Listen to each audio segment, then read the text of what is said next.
Book 1, Chapter 49. That if cities which, like Rome, had their beginning in freedom, have had difficulty in framing such laws as would preserve their freedom, cities which at the first have been in subjection will find this almost impossible. How hard it is in founding a commonwealth to provide it with all the laws needed to maintain its freedom is well seen from the history of the Roman Republic. For although ordinances were given it, first by Romulus, then by Numa, afterwards by Tullus Hostilius and Servius, and lastly by the 10 created for the express purpose, nevertheless, in the actual government of Rome, new needs were continually developed, to meet which new ordinances had constantly to be devised, as in the creation of the censors, who were one of the chief means by which Rome was kept free during the whole period of her constitutional government. For as the censors became the arbiters of morals in Rome, it was very much owing to them that the progress of the Romans towards corruption was retarded. And though, at the first creation of the office, a mistake was doubtless made in fixing its term at 5 years, this was corrected not long after by the wisdom of the dictator, Mamercus, who passed a law reducing it to 18 months, a change which the censors then in office took in such ill part that they deprived Mamercus of his rank as a senator. This step was much blamed both by the commons and the fathers. Still, as our history does not record that Mamercus obtained any redress, we must infer either that the historian has omitted something, or that, on this head, the laws of Rome were defective, since it is never well that the laws of a commonwealth should suffer a citizen to incur irremediable wrong because he promotes a measure favorable to freedom. But returning to the matter under consideration, we have, in connection with the creation of this new office, to note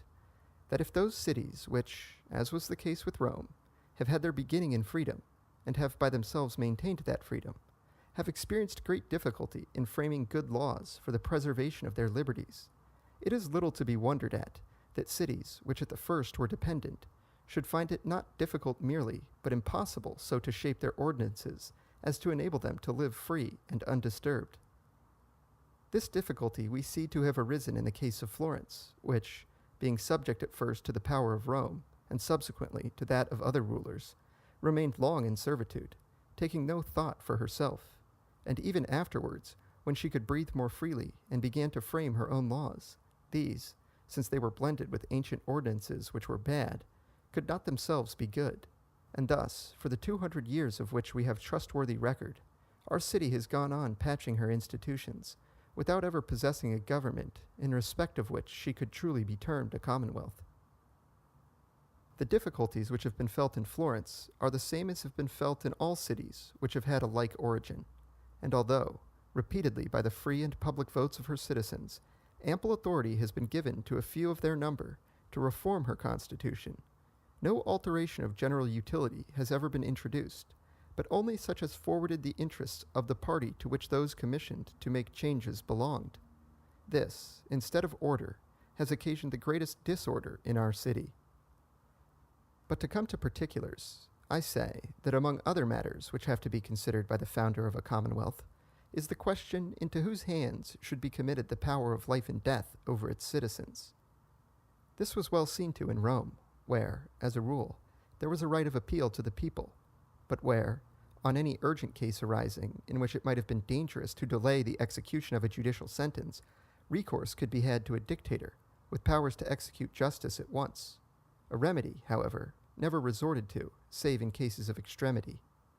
But Florence, and other cities having a like origin, committed this power into the hands of a foreigner, whom they styled captain, and as he was open to be corrupted by powerful citizens, this was a pernicious course. Altering this arrangement afterwards, in consequence of changes in their government,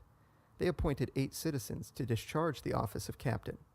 But this, for a reason already mentioned, namely, that a few will always be governed by the will of a few, and these the most powerful,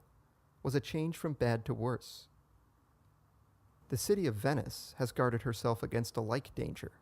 for in Venice 10 citizens are appointed with power to punish any man without appeal, and because, although possessing the requisite authority, this number might not be sufficient to ensure the punishment of the powerful, in addition to their council of 10, they have also constituted a council of 40,